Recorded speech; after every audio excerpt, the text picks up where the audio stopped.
Hi everyone, the aim of this screencast is to show you how to add a shapefile to your project in QGIS number 3, version 3. So that's the icon for adding a vector layer.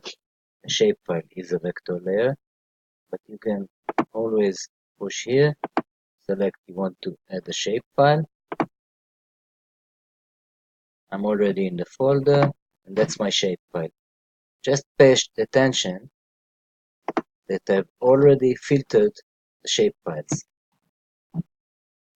The interface will be initially like this. I need to filter the shapefiles to only see the shapefiles. Now I select it and I add it, and you can see the new shapefile added to my project. This is it.